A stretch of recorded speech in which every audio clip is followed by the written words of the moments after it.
What's up, Safehouse? What's up, Safehouse? Family? We are back again. We are rounding third with the Roseboroughs. They back again with us. Triple play. Look at them. Look at they got on their baseball jerseys today. Right. So those, we've been filming all of these in one episode. So right. So don't be trying. Right, we ain't did no changes, nothing like that. We did not do that. Right. You know I wouldn't do that. Sabrina got an outfit for Right. It's in the car. So Morning, noontime, Right. She didn't want to change. Right. Exactly. Right. I think if she'd have knew we was doing multiple episodes, Right. She would have. Right. I'm so glad we didn't tell her. We held that information. Right. Exactly. But now we're going to conclude it up. We're going to talk, and this is the cheat code here for our people that are on the path to their forever person. We talk about what it's like to develop and find your forever person.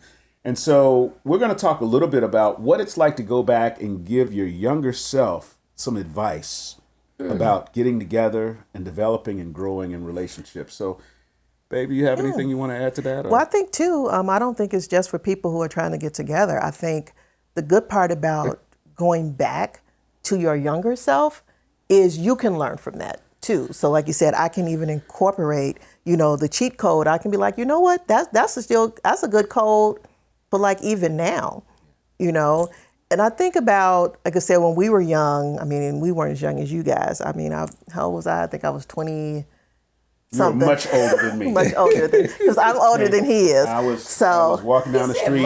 Right, I know. I was licking my lollipop, skipping along. We go through this. We go through this every time we talk about that I'm the fact, I'm the oldest. And then this sultry seductress came along and said, come here, boy. I've been knowing y'all for a long time and I never knew that. Yes, I'm older than he is. So don't be talking about Right. I'm like, we go through this every time we talk about how much older I am than he is. I got me a vet. Right. He's so ridiculous. Come on. But I think, like I said, when I think about my younger self, I think one of the cheat codes that I would, kind of go back to is just making sure we always had open communication. Yeah. So one of the things that we did, because we were trying to combine our finances, like you said, we didn't have a lot of money, but one of the things that I had figured out very early was, in order to get Andre on board and how we were spending, I realized he's a visual person. So we needed a budget. And so, a lot of people talk about budgets all the time, but I was like, okay, let's sit down and let's look at the numbers. So I put all of our bills, everything we did, on a sheet of paper, because once again, we were getting ready to have one of those moments where we were getting ready to, I don't want to say argue about money, but we were definitely about to have a couple of disagreements. Serious about money. Now you want to know how that conversation went? It was like, give me this paper here. Right. This is pretty much how. Right. We ain't got nothing. Right. And so one of the things you see it, because once again you see it, and so you don't really take into consideration like how you're spending your money. Yeah. And so one of the things that really stuck out to Andre was the tithe. He's like, why do I get so much money? Because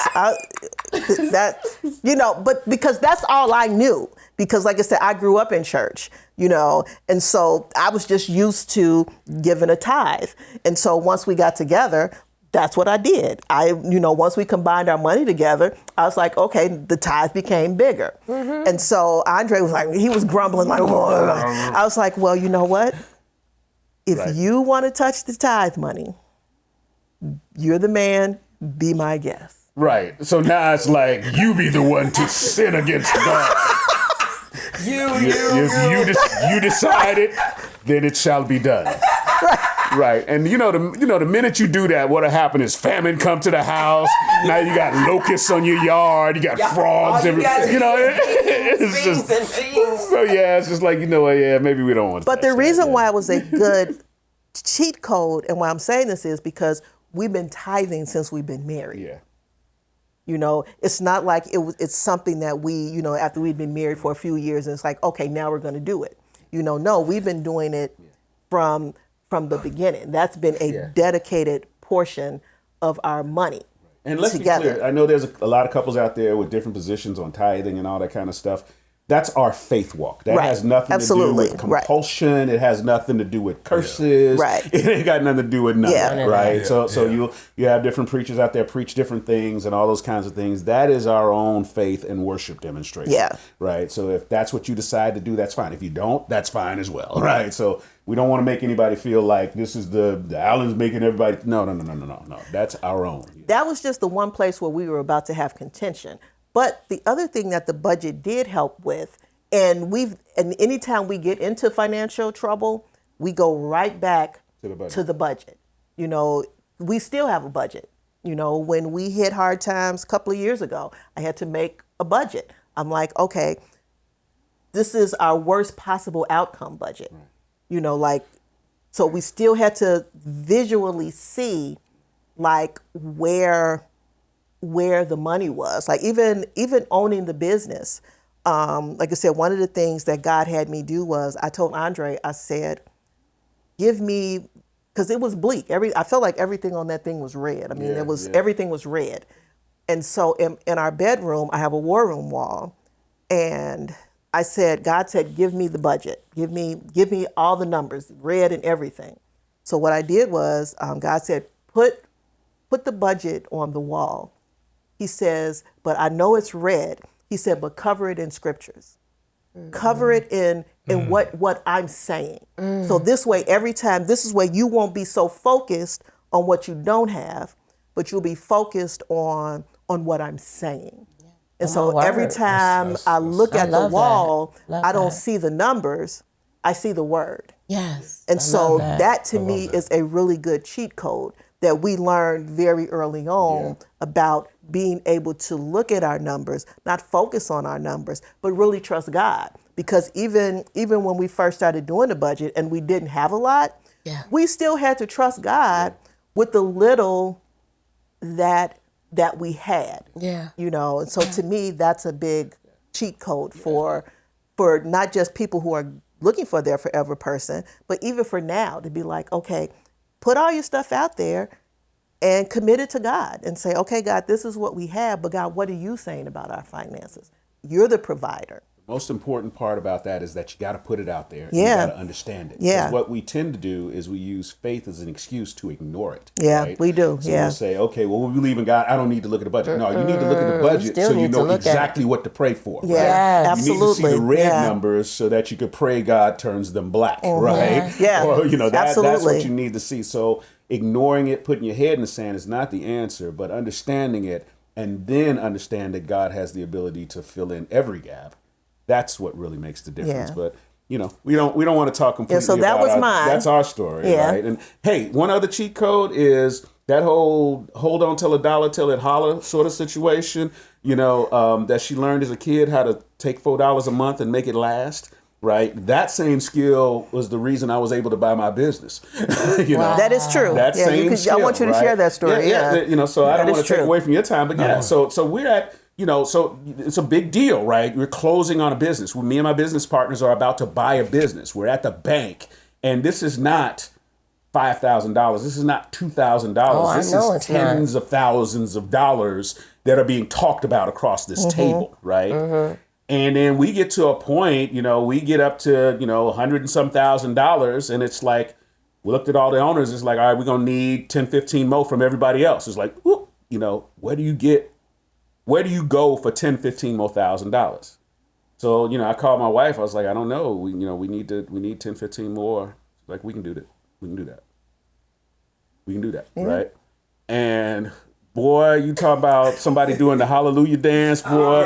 Oh man, I kicking in the I bet you got everything you want for the next couple of months. Man, I marched back into that bank room with my chest sticking out, because there's pressure on you. My business partners, they're of a different background, right? Exactly. So me being the lone minority, right? It's just like, everybody expects you to fall short or whatever have you. But I got it. We got it. But once again, we got it. It wasn't I had it. It was like we got it. And the business was ours from the beginning. It wasn't my business. It was our business. Mm-hmm. So that way I could lean into her prayers and all of these things. So anyway, didn't mean to make it all about our experiences, but yeah. So tell us in terms of your younger selves. Now you have a chance to go back and time travel back to young, young Ruth, as you know, you were laying out for Boaz, Yes. right? I would lean more into my husband and his wisdom. I always feel like God blessed you with someone that their strength is your weakness, and my strength is his weakness, and to actually bathe in that and not deny it. That's good. Yeah. Because I used to deny a lot of his gifts, a lot of his wisdom, a lot of things that he would tell me. I'd be like, why he gotta be telling me all of that, and what friends and all that type of stuff. He will always pour into me and tell me that. And if I would go back to my younger self, I'd be like, girl, look at all what God's blessed you with in him. You don't need to go all outside. It's all here in your house. God bless you with all of that. And even back to when he was talking about the cars and the houses, I was the one was like, baby, I want a bigger house. I don't want this house in Dalton. I want to live somewhere else. I want our kids to be in a good neighborhood. Yeah, and then we got that house, and it was an HF school district and all of that, and signed this 80-20 loan. He did most of that because of me. I've been back to that younger stuff, been like, we could have stayed in Dalton for years, stacked them pennies. All these plans that my husband had, he had it. We were young getting married, but he was always wise. So if I would go back to my younger self, listen to your man, girl. That's what I would tell my younger self. Wow, that's good. I think it would link up better because what happened was I've always been a person that can come out with a good idea, but I'm not a follow through. Okay. So I would say you're a dreamer. Yeah. So I would say to your younger self, and I think that's where I don't, I don't fault her. Because I didn't, follow through, she was looking for that. So I would be able to communicate it better. I think we communicate it better now. Like she was saying, it's like, I'm a person that can come up with like a lot of good ideas. Sabrina's a person that can get on it and be like, I'm finna get it done. And what happened was we were fighting each other. Yeah. Instead of working with each other. Working together. Okay. Yeah. And it's like I could come up with things and this to do it. And it was like, and it was like. And I would put it back on him. Well, why don't you just do it then? But I'm the go-getter. And then it would aggravate me. It would aggravate me because I would see her do it maybe for everything else. Maybe in her job or even at church. And like this. And I'd be like, okay, so here's a plan. And and her thing was, okay then, formulate it. But me as a man, I didn't learn how to tell her, I need you on this because that ain't my strength. And to be able to communicate it in a way where she's saying, okay, let's do this, because I would just come out with, hey, this is what needs to get done, and it would sound good, and it would actually be sound, and it'd be good. But it would be no substance behind it. But she's a real substanceful person. And so the balance of us together, we could have done a lot better. God. So much. Instead of spending a lot of times just fighting each other because we didn't understand how to combine and and use each other's gifts. Yeah. We're actually experimenting with working with, and we actually have an assessment and development with a psychologist right now. To talk about exactly what you described, right? Wow. And we call it a yoking model. And it's basically not necessarily like a Match.com, like, hey, you get together and this is the person you should and should not be with, but to understand, okay, you're a dreamer and you're a person that gets it done, right? But just knowing that about each other, it's just like, no, dream or dream, right? I'm the one that's going to get it done, right? Or you have something you want to get done, okay, he can come up with a great vision about it, but how do we operate together knowing how we are rather than expecting you to change into a get-her-done person, right? Or expecting you to change into another type of person, you know? So that's something we're working on, but your story just kind of proves that out. Yeah, I like, just you using that word yoke. Sometimes we look at that scripture, don't be unequally yoked. Yeah. But like I said, it's so pertinent here because, like I said, what makes us unequally yoked is, like you said, is when we're not leaning in to the strengths, because we think, well, like you said, I'm the dreamer. So now you feel like you got to do it all versus really leaning into her and her strengths and saying, okay, well, yeah, I can help you with that. And so in any part of our marriages, that's what makes the yoke easy, is that we're both carrying it because we're one. So like you said, when you think about the yoke and the oxen, like you said, he's carrying the load. And so sometimes we think that, when we're married, that one person just has to carry the load.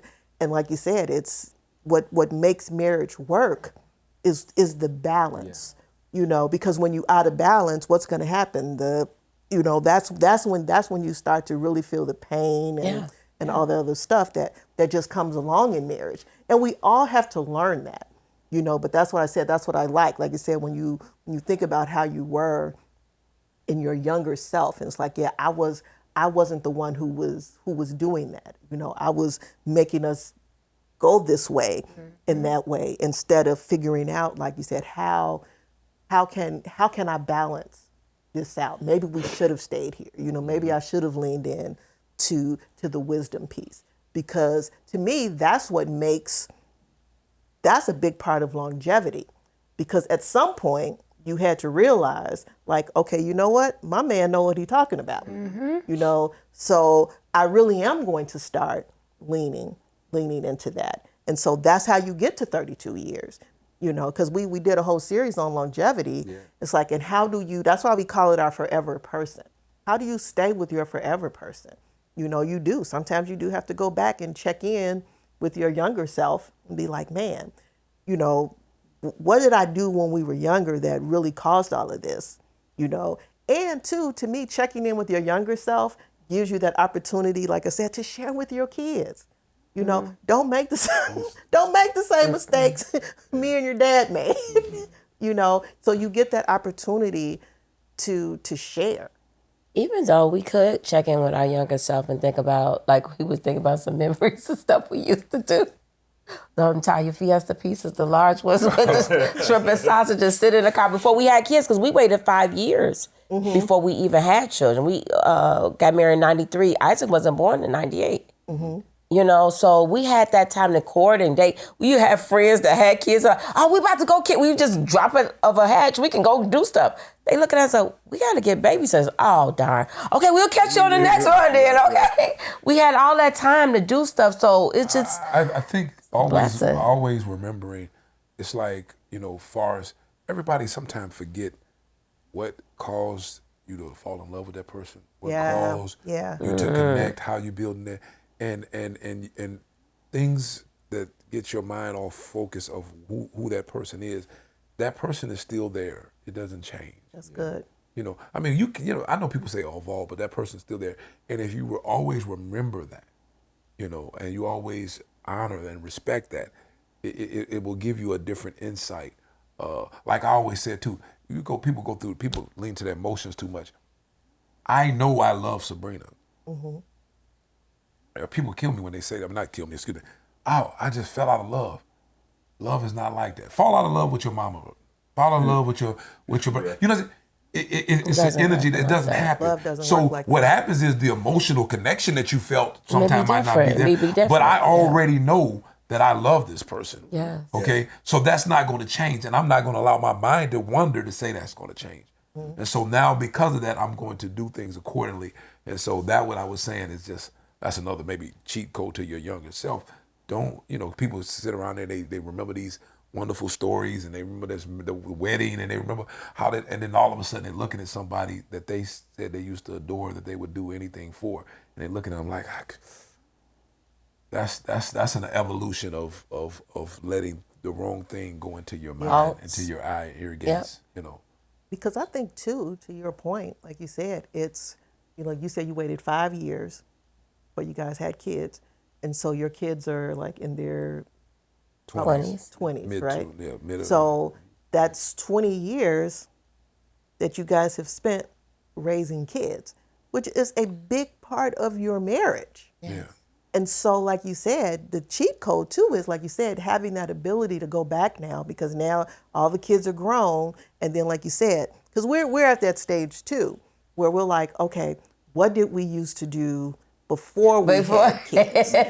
Because you have to go back in your memory. One of the things we used to say was, man, on Saturday mornings, we would watch cartoons, eat a bowl of cereal. That was our thing. Right. So like on Saturday mornings, we don't make a big rush to get out of the bed. Why? Because when we had kids, we had to hurry up and get out of the bed because somebody's come knocking on the door, or whatever. Or they got activities or games or some dance rehearsals. And even though I'm allergic to shrimp now because I evolved at it, we recently had back to having a shrimp sausage and onion pizza. Mm-hmm. Now it's amazing though too. I know we used to eat a large or extra large back when we was first married. It was a large. It was definitely a large. I said large or extra large. Yeah. And now we got leftovers on the medium. On the medium, because I can't eat. I can't eat a bowl of cereal, man. I can't handle the milk. Right. It's like I can't eat this. Oh, right. Right.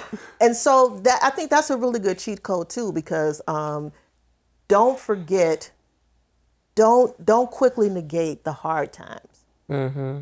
Because a lot of times too, when we go through hard times, it's like, okay, that was a hard time, so we don't want to talk about it. But it's the hard times that builds perseverance. That bond, it's the hard too. time that builds, character. Trust with each other. It's endurance. That's what the Bible says. It says you're going to have trials and tribulations. Right. Trials and tribulations produce these things. And so we have to remember that once we made it over, then those are the things we can talk about because now we're stronger. We're better because we were able to overcome those things. Yeah. And so like you said, so now it's a joy to be able, like you said, I wasn't always saying that, like it's gonna be a joy to grow old with this guy, But now, I can say that it's a joy, growing old with you because I can remember the good things, but I can also remember the bad things and how we stayed a team.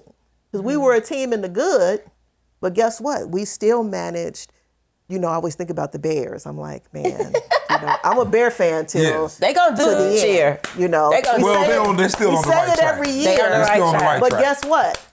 We still show up in our Bear uniforms, our Bear jerseys, and all that stuff because we're always hopeful. And so I think that's the same thing for marriage, especially in all of those areas of intimacy, is to always remain hopeful. Hopeful. Yep. And why you got that cardinal on there too? We talk about the Bears.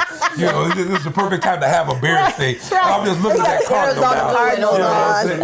Y'all make sure y'all give him plenty of comments. I'm gonna explain this for my viewers, right? We are a Bears fan, but I have a good friend that happens to be a human resources executive for the Arizona Cardinals. Oh, okay. And he sent me a ton of gear. Oh, okay. It's nice gear so you repping that for him, this is for real your NFL friend. gear, right? Yeah, it's nice. And it's a nice shirt. It is a nice shirt. So I do want to blue and orange it though, but it's okay. Yeah, it's okay. So big shout out to my guy Sean. He's running things over at the Cardinals. So that's why I have this gear. Okay.